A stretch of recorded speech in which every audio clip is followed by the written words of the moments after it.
siempre me ha encantado la Noche de Brujas. Me fascina la idea de estas mujeres con uñas largas y picudas, que se ríen escandalosamente, que se juntan en las noches y hacen pociones mágicas. Me encanta la idea de que puedan conjurar, de que guarden el pelo y también de que siempre tengan un remedio basado en plantas. Sin embargo, ¿de dónde viene esta expresión o esta fiesta de la Noche de Brujas que también le llamamos Halloween? Actualmente llamamos a todo este compendio de festividades Halloween. Sin embargo, son muchas formas de celebrar que heredamos a través de la historia. Históricamente hablando, las festividades que se dan en torno a esta fecha tienen que ver con el cierre de las cosechas. Conforme terminan las lluvias, a veces conforme se recogen las cosechas, se empiezan a dar celebraciones que marcan la transición entre la época luminosa, cálida del año y la temporada fría, más oscura, con los días más cortos del invierno. Esta transición, que es lo que llamamos otoño, pues se marca porque las cosechas se levantan y son épocas de descanso. Generalmente son épocas en donde vienen más celebraciones, en donde viene más convivencia, pero también que nos recuerda que la naturaleza es un ciclo. Y este ciclo, en este caso con el calendario en la parte del norte del planeta, porque recordemos que en el sur ahorita va a entrar la primavera climática, es decir, va a empezar a hacer calor. Nosotros pues estamos entrando a la época de frío. Entonces este ciclo siempre está caminando y obviamente los humanos como especie hemos asociado esta etapa con el despertar, el dormir, el estar vivo, el estar muerto, y como todo tiene una etapa de trabajar y una etapa de descansar. A partir de estos ciclos, la mayoría de las culturas han desarrollado diferentes tipos de tradiciones y diferentes tipos de significados en torno a rituales y a pensamientos que asociamos con estos tipos de conceptos. Cada cultura los ha desarrollado de manera diferente. En Oriente Medio, en una época más cercana, pensemos en el cristianismo para acá, la humanidad tiene miles de años, y lo que muchos historiadores, o lo que yo considero como la historia de la humanidad, debería empezar hace 12,000 años con la agricultura. Entonces, partiendo de que empezamos a cultivar hace 12,000 años y con esa agricultura empezamos a desarrollar ideas como la cultura, los rituales y las festividades, pues justo para el año 2000, cuando surge el cristianismo, pues surgen después estas ideas de todos los santos en Medio Oriente. Estas ideas de todos los santos no son del siglo cero, porque Cristo estuvo en el siglo cero. Son siglos posteriores en los que se va estableciendo y surge toda esta idea de los santos. Entonces, los fieles difuntos y los santos, el Día de Todos los Santos, celebraban a los muertos, los fieles difuntos, que eran cristianos católicos. Estos fieles difuntos cristianos católicos, al morir, seguían siendo creyentes, y entonces cada año se recordaba que todos ellos tenían un camino hacia el cielo.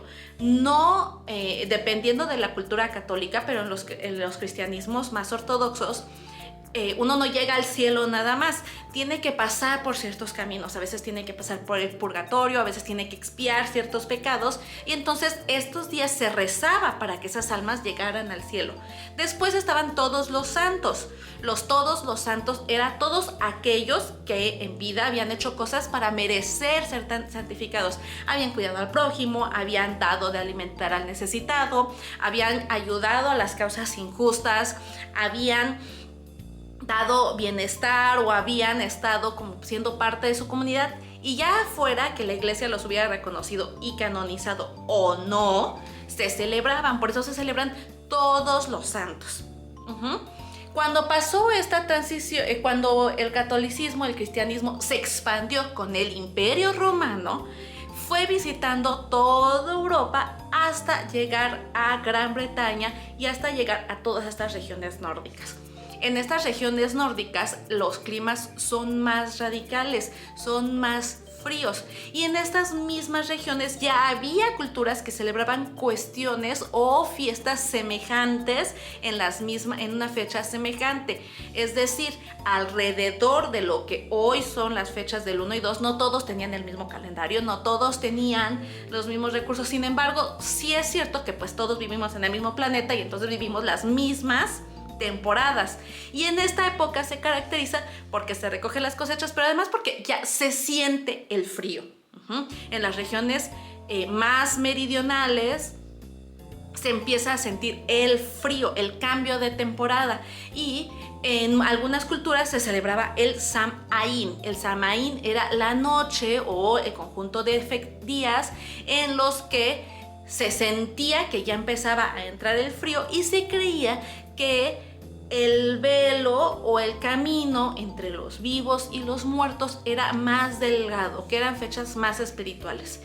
Si yo tuviera que adivinar, pensaría que porque estamos guardados, conviviendo, hablando entre nosotros, y después de una gran temporada de trabajar, cosechando, sembrando o cultivando animales, o lo que hagamos o lo que hiciéramos, pues al entrar otra vez a los hogares y empezar a tejer todo lo que se había cultivado, a preparar conservas para el invierno, a guardar los animales. Y ya que terminamos esta etapa o en la transición de esta etapa, pues estamos hablando de los que ya no están. Esa sería mi hipótesis. Por eso yo comprendo que en la mayoría de las culturas en este momento existan estos momentos de hablar de qué, pues también de sustos, porque cuando estamos juntos, piensen cómo siempre nos encanta hablar de lo misterioso, lo que no comprendemos, lo que nos sorprende.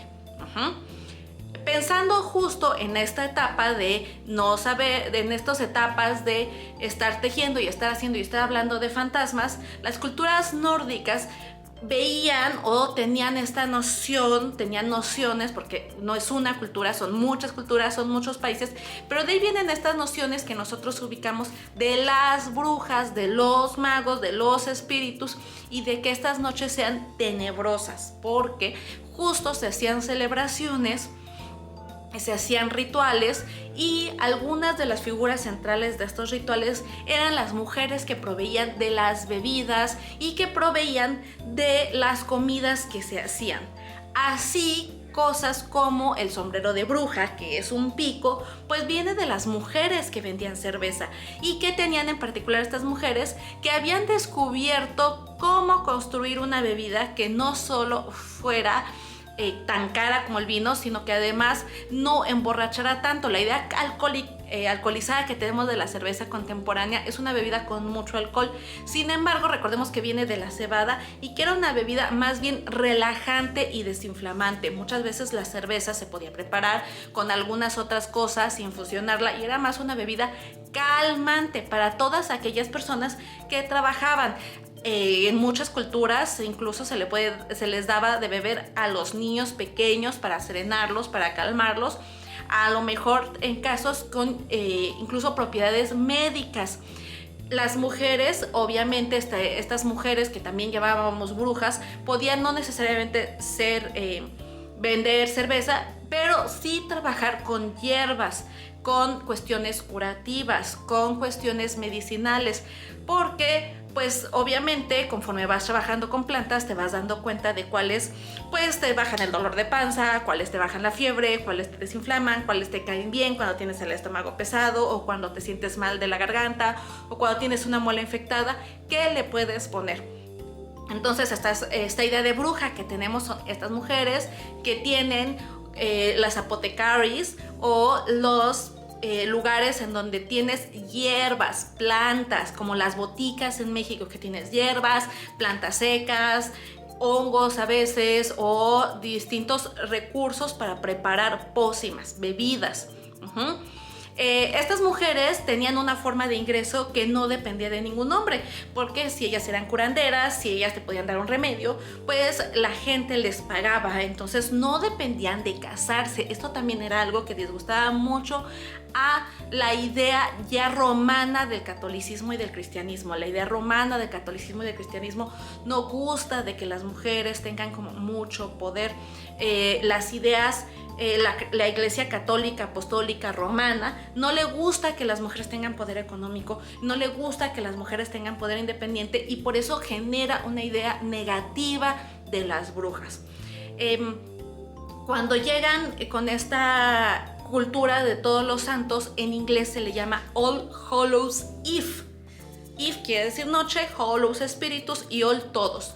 Todos espíritus noche, All Hallows Eve, es decir, la noche de todos los espíritus, de todos los santos. Y en esta noche, pues cuando se hace este sincretismo, cuando se mezclan, pues empiezan a acusar a estos rituales de hablar de los muertos de malignos, porque en la idea judeocristiana, solo hay una forma de hablar de los muertos y es rezando. Si no te la pasas todo el día rezando, no estás haciéndolo bien. Entonces el Hallows Eve se combina con estas ideas nórdicas y justo surge esta idea de en la oscuridad, en la noche, como travesura, vas a salir a pedir, vas a salir a compartir esto que se reunió durante la cosecha. Por eso se piden dulces, porque los dulces en la mayoría de las culturas se realizaba ya que se había terminado la cosecha, ya que se había recolectado pues la melaza o los ingredientes como la canela, ya podías cocinar y ya podías preparar dulces. En la primavera, cuando había mucho trabajo por hacer, cuando todo mundo estaba sembrando o cuidando las plantas o cuidando los animales o arreglando los establos, nadie tenía el tiempo de hacer dulces. Sin embargo, en las culturas medievales y en las culturas prehispánicas, no lo sé, pero me imagino que también, hay una temporada más o menos larga de trabajo en verano y ya después es una temporada de más descanso, porque ya no se puede cultivar, sobre todo en las regiones al norte de Europa en donde había nieve, entonces ya no podía salir, ya era como ya lo que hiciste en verano, lo hiciste. Entonces, justo en esta etapa ya las casas ya tenían dulces, ya podías ir a pedir algo, ya podías ir a compartir. Estas tradiciones tienen una gran noción de comunidad, de compartir, y como era una noche mágica y tenían esta noción de lo oculto, pues bastaba un pasito para empezar a hacer fiestas, y de ahí viene también, se va transformando con los años en disfrazarse, en adoptar los monstruos, porque todas las culturas tienen monstruos, en todas las culturas hay ideas de seres rotos, seres feos, seres que no son aceptados. Sin embargo, en las culturas contemporáneas, en las regiones occidentales, en la cultura como la nuestra, pues incluso se han cuestionado estas ideas de los monstruos. Personas como Guillermo del Toro, que tienen narrativas en las que siempre los monstruos hablan de manera diferente, en la que los monstruos son el centro, son herederas de la cultura contemporánea. Mary Shelley, la gran madre de las historias de terror y de la ciencia ficción, es el primer autor de la literatura universal, la primera autora, pero en general desde toda la literatura, entonces podríamos decir el primer autor de la literatura universal, que crea esta idea del monstruo maldito, de la víctima, de cómo nosotros tenemos terror a lo diferente. Entonces, el Hallows Eve, el Halloween, también es una oportunidad que tenemos para pensar en todo este bagaje cultural, en todas estas tradiciones culturales que nos han llegado por medio de la colonización y el sincretismo. Cuando los españoles invaden América y colonizan, es decir, imponen sus pensamientos, pues se mezcla con el Día de Muertos, que es de lo que hablamos en el video sobre los cuentos de Día de Muertos, sobre el sincretismo. Sin embargo, las culturas nórdicas llegan a Estados Unidos con la colonización inglesa, y esa es la gran diferencia entre el Halloween y el Día de Muertos. El Hallows Eve, el Halloween, es heredado de las culturas nórdicas, mientras que el Día de Muertos es la mezcla de la cultura española, cristiana, y el Día de Muertos y las ideas precolombinas, algunas nociones precolombinas. Ahora, las culturas precolombinas antes de Colón, es decir, las culturas indígenas, son muy variadas. En México no tenemos solo una, por eso el fenómeno de Día de Muertos es tan amplio. Todas estas culturas indígenas, los pueblos, naciones y grupos indígenas, cada uno tiene su propia cosmogonía, su propia tradición oral, sus propias ideas, y es muy difícil decir que hay una sola forma de hacer el Día de Muertos, así como no había una sola forma de celebrar todas estas festividades en torno a la mitad de la temporada de otoño. Entonces yo los invito a que aprovechemos, a que reflexionemos históricamente y a que reflexionemos culturalmente nosotros cómo tomamos este cambio estacional, qué pensamos con este cambio estacional, hacia dónde nos llevan nuestras meditaciones y nuestras reflexiones en torno a la cultura. Es el Halloween una forma también de expresar nuestra cultura y nuestra relación con lo mágico, con lo tenebroso, con lo oculto, con las criaturas feas y deformes, con las criaturas despreciadas. Es una forma también nuestra de la humanidad, el monstruo, de poner enfrente de nosotros aquellas cosas que nos dan miedo, que no nos gustan de nosotros, que creemos que son feas.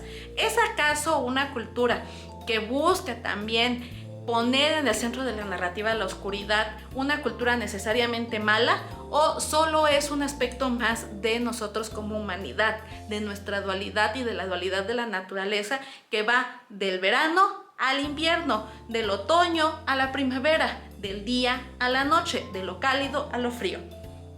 Estas son preguntas que nos podemos seguir haciendo, que podemos seguir reflexionando, pero sobre todo que podemos llevar al aspecto cultural en el día a día. ¿Qué está pasando con el Halloween? ¿Qué está pasando con el Día de Muertos? ¿Cómo los adoptamos? ¿Cómo nos los incorporamos en nuestro día a día? Tú en tu casa, ¿tienes decoraciones que solo son de Halloween o tienes decoraciones que solo son de Día de Muertos? ¿Crees que hay una dicotomía entre uno u otro? ¿Hay alguno que te guste mucho más por alguna razón que otro? No hay respuestas correctas e incorrectas. Esto es una reflexión, es una invitación a ver cómo nosotros no estamos inventando nada, estamos nutriéndonos y estamos haciéndonos con este gran legado cultural que todos, todas y todos tenemos. Bueno, esta es una pequeña reflexión, una cápsula de reflexión sobre el Halloween, el Día de Muertos, para las familias, para las comunidades educativas, para despertar el diálogo a partir del conocimiento y a partir de la información. Los invito a todas, todes y todos a que nos escriban, a que nos pregunten más y a que llevemos estas pláticas a todas, todas y todos nuestros alumnos, nuestras familias, nuestras comunidades educativas, pero sobre todo a que nosotros mismos, nosotras mismas pensemos cómo estamos explorando, cómo estamos experimentando estas tradiciones en nuestro día a día, qué nos gusta, qué no nos gusta, qué pensamos que queremos preservar y qué preferimos dejar a un lado. Yo soy Sara E. Arauna de Amaras Creamos Lectores y seguimos con nuestro contenido educativo de Halloween, Día de Muertos, sincretismo y culturalidad. Nos vemos prontito.